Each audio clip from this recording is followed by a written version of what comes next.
Bonjour à tous, bienvenue sur la chaîne Elios Guidance. Je vous propose aujourd'hui le tirage sentimental pour le mois de mars 2021 des Verseaux. Alors comme d'habitude, on va procéder en deux temps. Un premier tirage relationnel qui comportera des éléments de compréhension dans la relation que vous vivez avec votre autre, que vous soyez ensemble ou non. Et dans un deuxième temps, un tirage sur votre progression personnelle quant au travail que vous faites dans votre vie sentimentale et émotionnelle. Donc il sera valable pour les célibataires et pour toute personne en travail personnel dans ce domaine. On va utiliser les arcades majeures du tarot de Marseille, le tarot des mondes oniriques et les arcades majeures du tarot de Marseille, revues et dessinées par Frédéric Agide. Vous avez tous les liens des tarots que j'utilise en bas dans la barre d'information. Allez, on y va. Donc pour le premier tirage, le relationnel pour les Verseaux.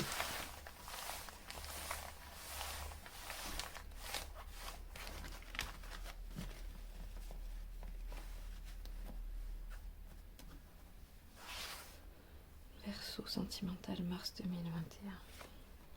Ok, l'impératrice inversée. Alors, l'impératrice inversée va nous parler de positions difficiles, d'être en difficulté. Alors, en difficulté avec la relation, en difficulté dans la relation, un des deux partenaires en difficulté, indépendamment de l'autre. On va voir ça. On a aussi avec l'impératrice inversée une stagnation peut-être des projets, un manque de confiance, ce genre de choses. Mais on va voir comment ça se décline avec le tirage complet.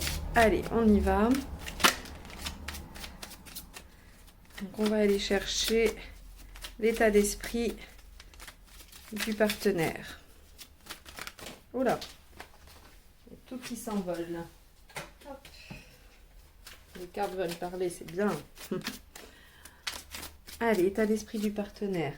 Roi de bâton. Ok, on a ici le partenaire du Verseau qui s'impose, qui dit ce dont il a besoin, qui exprime, hein, le roi de bâton, il dit ce qu'il veut et il l'obtient en général parce que c'est bien argumenté, c'est réfléchi, ça a été en tout cas travaillé et c'est fait normalement avec délicatesse, hein. Alors autorité, mais on va dire que c'est plutôt la représentation de la main de fer dans le gant de velours, quoi. C'est-à-dire je le dis gentiment, mais voilà ce que je veux et je serai ferme.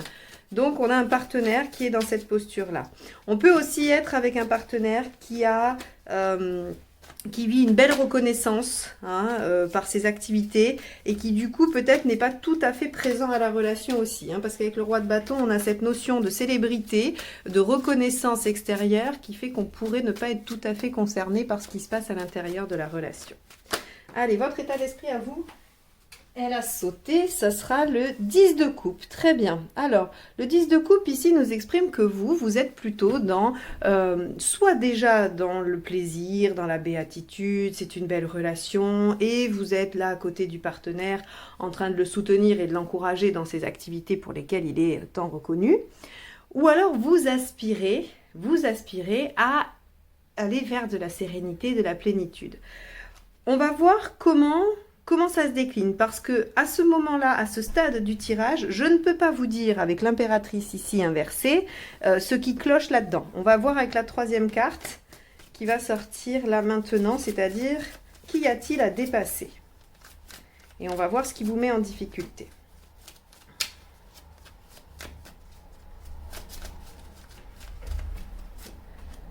Le 10 d'épée, d'accord, ok. Alors, j'ai oublié de préciser, le 10 de coupe, pour ceux qui sont en séparation, en éloignement avec la personne, il y a une volonté de réconciliation, hein, qui est là, qui est présente.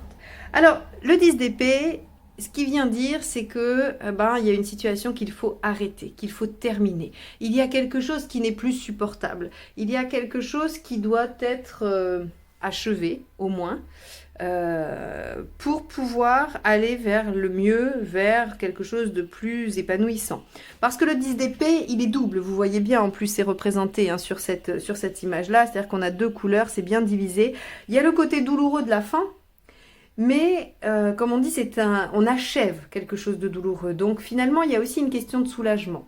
Donc, ce qu'il y a à dépasser, c'est presque, j'ai envie de vous dire, c'est de fermer les yeux, prendre une grande respiration, compter jusqu'à 3 et sauter pour faire le truc ou arracher le pansement. Pourtant, je suis pas une partisane de l'arrachage de pansement. Je trouve que ça sert à rien de se faire violence. Mais là, finalement, on vous dit que ça fait peut-être trop longtemps que vous attendez, que vous souffrez. Et il faut, si vous souhaitez aller vers ce 10 de coupe, vers l'épanouissement, il faut dire stop à quelque chose. Alors, ça peut être à quelque chose dans votre relation, ça peut être à la relation elle-même. Ça, c'est vous qui allez voir par rapport à ce que vous vivez. On a de toute façon ici un partenaire qui pose des conditions assez claires. Donc, soit vous les acceptez, elles vous conviennent et vous pouvez être dans l'épanouissement, soit elles ne vous conviennent pas, elles vous mettent en difficulté. Et dans ce cas-là, il faut arrêter quelque chose. Donc, soit dire au partenaire, ben très bien, toi tu as ces besoins-là, moi j'ai ces besoins-là, comment peut-on faire? Et on arrête de se faire souffrir ou qu'il y en ait un qui domine l'autre. Ou alors on arrête la relation. À mon sens, c'est plutôt dire stop à quelque chose dans la relation que d'arrêter la relation elle-même. Mais on aura la confirmation sur la dernière carte. Allez, on va voir ce qui peut vous aider dans cette situation.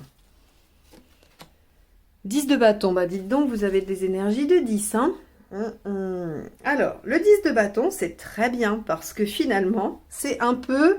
c'est marrant parce que à chaque fois, les cartes se complètent. Hein. Là, on vous dit, bah, il y a quelque chose à terminer et il faut arracher le pansement. Ici, on vous dit, bah, il faut arriver à un aboutissement, il faut arriver à un épanouissement. Et le 10 de bâton, il vous dit, bah, vous avez un sac à dos un peu trop lourd, il y a le bout du tunnel qui est pas si loin que ça, on vous demande un dernier effort pour aller déposer ce sac à dos et être au bout du tunnel où il y a la lumière et où vous pourrez renaître et rouvrir une nouvelle page de vie. Donc là, clairement, ce qu'on dit, c'est que ce qui va vous aider, c'est votre persévérance à faire ça, à réaliser le 10 d'épée, hein, à dire stop, à arrêter, à arracher ce fameux pansement pour déposer le sac à dos et aller chercher votre épanouissement. Ce qui vous met en difficulté, c'est probablement que vous peinez à aller vers le 10 de bâton. Vous avez du mal à réaliser le 10 d'épée. Et c'est normal, il n'y a pas à culpabiliser pour ça. C'est jamais facile de prendre le risque de dire stop à quelque chose. On se dit toujours que peut-être les conséquences vont être plus graves que ce que l'on vit actuellement, que la douleur d'après peut être plus forte que celle qu'on a actuellement. S'il y a une peur de perdre le partenaire en disant juste non à quelque chose, eh ben, ça peut effectivement faire reculer. Or, on vous dit, il faut le faire. Il faut le faire parce que là, on a un partenaire qui est trop en position de pouvoir hein, par rapport à vous. Et ça vous met en difficulté, ça ne vous permet pas d'accéder à votre épanouissement. Allez, qu'est-ce qui joue en votre défaveur? Et l'as de coupe. Eh oui. Le sentiment d'abandon, la peur de l'abandon, la solitude, l'isolement. Bon. Et aussi, il y a l'indépendance avec l'as de coupe, hein, mais il est en négatif. Alors, je ne peux pas vraiment aller dans ce domaine-là. En négatif, on va être plutôt sur la peur de l'échec, de l'avortement de la situation. Voilà, si c'est une relation toute nouvelle hein, et que vous arrivez déjà à avoir des dysfonctionnements et il faudrait poser les points sur les i maintenant, vous avez peur que ça avorte les débuts de cette relation. Si c'est une relation déjà bien entamée, vous avez peur de vous retrouver seul et isolé, que le partenaire continue à se développer selon ses activités et que vous, il vous laisse sur le bas-côté. On a en tout cas ici la peur de l'abandon, la peur de la solitude, c'est ça qui vous freine. Donc c'est très logique. Hein. Alors c'est très restreint, je pense pas que ça parle à tout le monde, ce tirage est assez précis. J'espère en tout cas que ceux à qui ça parle, ça vous aidera à comprendre ce qui se passe pour vous et à vous donner des pistes hein, pour essayer d'écouter votre intuition, votre cœur et ce qui est la meilleure voie à suivre. Allez, on va aller voir l'intention du partenaire par rapport à ça. Est-ce qu'il va relâcher la bride? Est-ce qu'il va la resserrer? On va voir. Hein. 5 de bâton. Bon, alors effectivement, vous savez, hein, c'est pas pour rien que vous avez peur, c'est parce que vous savez que vous avez en face de vous quelqu'un qui campe sur ses positions, qui ne démord pas de sa posture. Bon, eh ben, il va quand même falloir pouvoir lui dire ce que vous en pensez. Parce que même si il défend son beefsteak, hein, bec et ongles, eh ben, vous avez aussi des arguments, vous pouvez dire des choses et il va falloir le faire. On va aller voir, vous, votre intention. Et puis, ce qui va être intéressant, alors, hop, elle est tombée. 9 de pentacle. Votre intention, c'est d'aller chercher des informations, d'essayer de comprendre. Ok. Est-ce qu'il y a des choses dans cette situation, et là je vous pose vraiment la question, je n'ai pas la réponse, est-ce qu'il y a des choses dans cette situation qui sont des zones d'ombre, dont vous n'avez pas les informations, dont vous n'avez pas tous les tenants et les aboutissants? Parce qu'on dirait que pour pouvoir accéder à ce 10 d'épée hein, et mettre en action votre 10 de bâton, votre capacité du 10 de bâton, vous avez encore besoin d'apprendre des choses, de connaître des choses. Comme si vous n'aviez pas confiance en vous sur certains, une intuition peut-être, un savoir ou une information. Bon. Et du coup, le partenaire pourrait facilement vous opposer des arguments, puisque vous n'avez pas ce qu'il faut pour démonter ces arguments. Bon, ben, très bien, votre intention, elle est d'aller chercher ce qu'il faut, allez-y. Le 9 de Pentacle, hein, c'est la seule carte de la suite des Pentacles qui nous parle de choses immatérielles, de savoir, de connaissances. Mais ces connaissances, elles vous servent concrètement. Hein. C'est vraiment, le 9 de Pentacle, c'est je vais chercher des informations qui vont m'être utiles dans la réalité pour concrétiser quelque chose, un projet. C'est pas je vais apprendre une langue étrangère juste parce que ça me passionne et que j'aime bien cette sonorité. Vous voyez, hein, le 9 de Pentacle, c'est pour après s'en servir très concrètement. Donc là, c'est ce que vous allez faire. Alors, l'issue, on va aller voir et ça va être intéressant d'aller voir les conseils, comme je n'ai pas fini ma phrase tout à l'heure. Allez. Hop, valet d'épée. Très bien. Le valet d'épée vous dit que c'est ce que vous avez à faire, hein, c'est ce dont on a parlé. Il faut dépasser cette fin, cette rupture ou cet achèvement d'une situation, mais pour ça, il faut prendre le temps de bien la préparer. Le valet d'épée, il fait appel à toutes ses connaissances intellectuelles, à toutes ses capacités intellectuelles pour essayer de comprendre tous les tenants et les aboutissants d'une situation et pouvoir prendre une décision et mettre en place des actions éclairées. Le valet d'épée n'agit pas. Hein, il n'est pas dans l'action, il est dans la réflexion de comment faire. Il élabore un petit peu à l'instar du 2 d'épée, mais on va dire à un stade débutant, hein, c'est-à-dire que c'est comme s'il n'avait jamais fait ça, le valet. Hein. Mais le 2 d'épée vous dit élaborer la stratégie. Là, le valet d'épée, il vous dit élaborer la stratégie, quand bien même vous n'avez jamais élaboré de stratégie de ce point de vue-là. Hein. Y a une notion de nouveauté. Allez, on va aller voir. Mais c'est intéressant parce que c'est la carte de résolution et elle vous concerne tous les deux. Ça veut dire que vous avez peut-être réussi quand même à parler pour que ensemble vous vous mettiez dans l'élaboration d'une nouvelle stratégie. Allez, les conseils. Et oui, roi d'épée.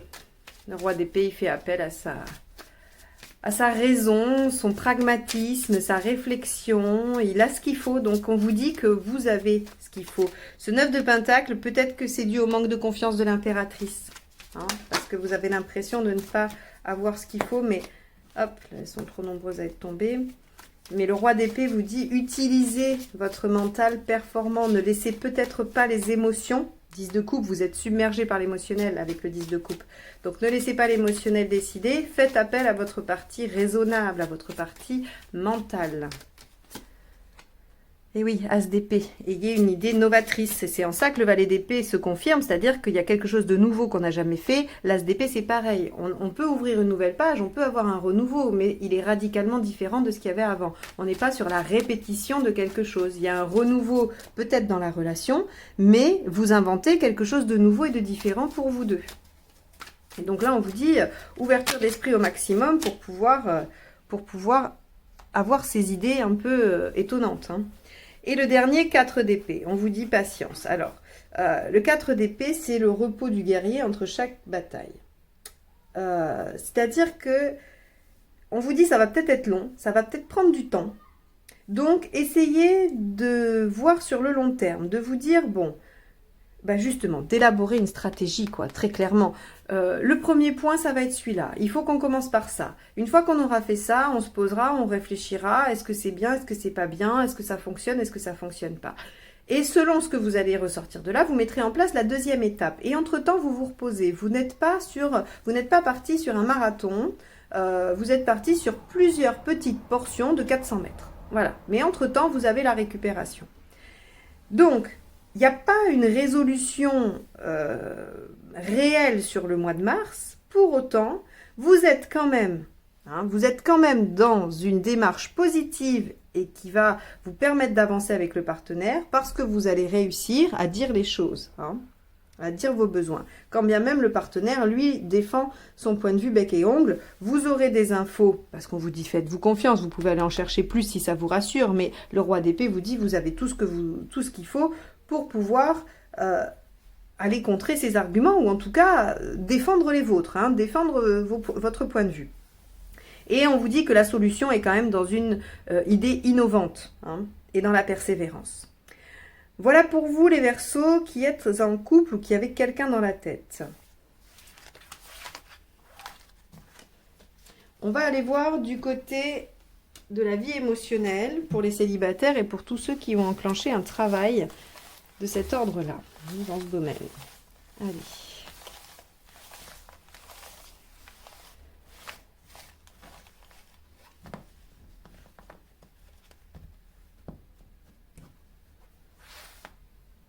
Votre état d'esprit.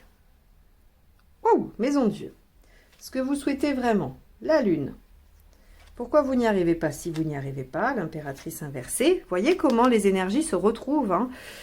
Ce qu'il faut faire ou les conseils pour y arriver. L'issue à moyen terme et à plus long terme. Super. Bon, très bien.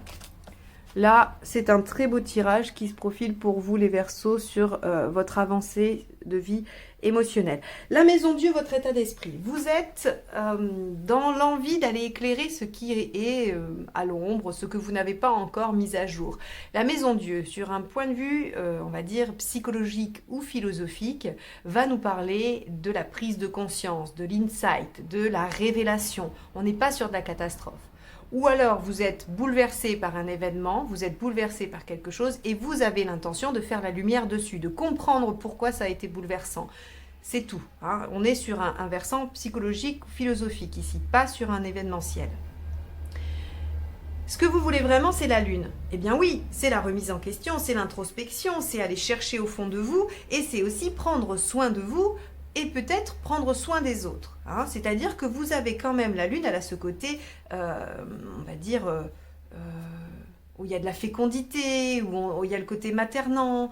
Donc on pourrait être maternant avec soi-même, hein, donc dans le prendre soin de soi, et dans le prendre soin des autres. Donc il y a cette envie de se recentrer sur des besoins profonds, d'aller faire lumière sur des zones d'ombre. Donc on a ici, on a une envie profonde d'introspection et de retour aux sources.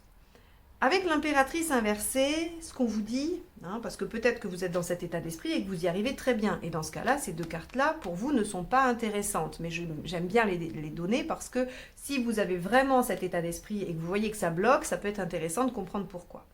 Donc l'impératrice inversée, elle nous explique que si vous n'y arrivez pas, c'est parce que déjà, vous n'êtes pas assez sûr de vous dans cette volonté. Peut-être qu'on vous fait vaciller, peut-être qu'on vous fait culpabiliser, peut-être qu'on vous dit « Bah oui, d'accord, très bien, mais là, avec ta prise de conscience et ton envie de t'occuper de toi, on n'existe plus, ou tu nous délaisses, ou que sais-je encore, hein, tu es égoïste, donc ça peut être les amis, la famille, les parents, les frères, les sœurs, tout ce que vous voulez, qui vient ici vous culpabiliser et mettre en doute. Hein, mettre en doute on va dire, la validité, hein, la justification, c'est pas le mot que je veux, mais il vient pas, de ce que vous avez, la légitimité, voilà, de votre besoin et de votre demande de prendre soin de vous et d'aller faire la lumière là où il y a de l'ombre. Donc, l'impératrice vous dit, hop, hop, hop, on ne se laisse pas déstabiliser. On a un besoin, on a une envie, on les sent en nous, il faut y répondre. Alors il faut y répondre de façon modérée, en accord avec le reste, parce que tout n'est jamais seul. C'est-à-dire que là, je vous fais un tirage sur votre vie émotionnelle, mais on est bien d'accord que dans votre vie, il n'y a pas que ce domaine-là. Il y a votre vie professionnelle, votre vie amicale, familiale peut-être, vous avez des activités, voilà, il y a plein de domaines, et tout ça, il faut arriver à équilibrer. Donc, ce que je peux vous conseiller, si vous n'y arrivez pas à cause de la culpabilité ou à cause d'un travail qui vous demande trop de temps, c'est d'essayer petit à petit de grignoter. Par exemple, vous pouvez vous dire pendant 5 minutes, les premiers jours, pendant 5 minutes, je fais un truc qui me plaît. Alors sur 5 minutes, je ne sais pas ce que vous pouvez faire. Vous pouvez vous mettre votre chanson préférée et danser à fond dans votre salon ou chanter. Vous pouvez vous dire, je me pose et je bois une tisane et je mange un carré de chocolat. Vous pouvez aller prendre l'air dans votre jardin ou j'en sais rien. Je vous donne des idées qui sont, voilà, à vous de nourrir ces 5 minutes-là. Et vous allez voir que juste 5 minutes, c'est un début. Ça ne sera jamais suffisant. Mais c'est un début et si vous vous astreignez à vous l'octroyer tous les jours, ça vous fera déjà du bien et vous pourrez peut-être vous rendre compte que finalement 5 minutes ça passe bien et que 10 minutes passeraient bien aussi. Et ainsi de suite. Et vous allez voir que vous allez faire de la place dans votre vie à ce besoin de vous recentrer sur vous-même et de prendre soin de vous. Alors, l'empereur ici, il nous donne encore un autre conseil. Il nous dit, c'est pas grave si c'est pas constant. Vous voyez, l'empereur inversé, il nous dit évidemment que quand on veut mettre en place une routine, c'est bien quand c'est régulier. Hein. Tout le monde est d'accord avec ça, ou en tout cas tous ceux qui font du développement personnel sont d'accord avec ça. Tout le monde n'est pas suffisamment obsessionnel pour mettre en place une routine qui fonctionne comme ça du premier coup. D'ailleurs, on dit toujours qu'il faut 21 jours à une routine pour s'installer. C'est-à-dire qu'une fois que vous avez répété quelque chose 21 jours, il est intégré dans votre fonctionnement et vous pouvez le répéter tous les jours de façon plus aisée. Bon, je ne sais pas, j'ai essayé, personnellement j'y arrive pas, mais peut-être que vous y arrivez et tant mieux. Mais ici l'empereur il vient encore vous déculpabiliser, d'accord? Parce que visiblement ça va être le maître mot de votre tirage. Au niveau vie émotionnelle, c'est la culpabilité qu'on peut vous faire ressentir ou que vous ressentez si vous ne tenez pas. Eh bien c'est pas grave, si par exemple la semaine vous n'y arrivez pas, mais que le week-end vous arrivez à vous octroyer 2 heures, eh bien très bien, faites ces 2 heures. Et si c'est qu'une fois toutes les 2 semaines, et si c'est qu'une fois de temps en temps, mais c'est pas grave, faites-le quand même. L'inconstance n'est pas grave ici. Vous allez voir qu'il faut juste laisser plus de temps à ce que vous avez envie et besoin. D'accord? Alors, qu'est-ce qu'on obtient si on fait ça? À très court terme, on obtient la carte du fou et à l'endroit, s'il vous plaît. Donc, on obtient une libération. On obtient une nouvelle façon de voir les choses et on peut se lâcher sur une aventure. Alors là encore, le fou va nous parler de notre vie émotionnelle, c'est-à-dire qu'on va pouvoir démarrer une nouvelle aventure émotionnelle. Il ne s'agit pas là de tout quitter, de tout plaquer et de se suivre soi-même comme peut le dire cette carte. Je suis, à mon sens, plutôt modérée dans ce genre de choses parce qu'il faut penser à qu'est-ce qui fait sens pour vous, qu'est-ce qui fait sécurité pour vous, de quoi avez-vous réellement et profondément besoin et que pouvez-vous lâcher. Hein? S'il y a des choses que vous pouvez lâcher, faites-le. Mais ne lâchez pas sans réfléchir. Posez-vous d'abord la question de savoir est-ce que ça fait partie des choses dont j'ai besoin de façon primordiale ou est-ce que c'était du superflu. Donc, on a une certaine libération qui peut s'opérer rapidement. Pour vous amener à quoi, s'il vous plaît? Le soleil, à l'endroit, rien que ça. Réalisation, épanouissement, on est dans le profit des jours et des instants présents. On est même en couple, le soleil c'est la carte du couple. Donc, cette libération peut vous amener à une rencontre, si c'est l'objet de votre question, à un épanouissement personnel, si ce n'est pas une rencontre que vous souhaitez. Quoi qu'il en soit, le fait de vouloir prendre soin de vous est un signal que vous devez entendre, écouter et respecter pour pouvoir aller vers votre libération et votre épanouissement. C'est magnifique. Donc, les Verseaux, sur ce mois de mars, je vous invite à prendre soin de vous dès que c'est possible et sans culpabilité, ni parce que vous ne le faites pas assez, ni parce qu'on vous dit que vous devriez faire autre chose à ce moment-là. Voilà pour vous, j'espère que ce tirage vous aura donné des pistes pour ce mois-ci. Si c'est le cas, n'hésitez pas à commenter, liker et partager. Si vous souhaitez une guidance personnalisée, vous avez les informations juste en dessous de la vidéo. Et évidemment, si vous souhaitez recevoir les notifications de mes prochains tirages, abonnez-vous et cliquez sur la petite cloche. Je vous remercie de m'avoir écouté jusque-là. Je vous souhaite un excellent mois de mars et un bon cocooning. Et je vous dis à très bientôt pour de nouvelles guidances. Au revoir.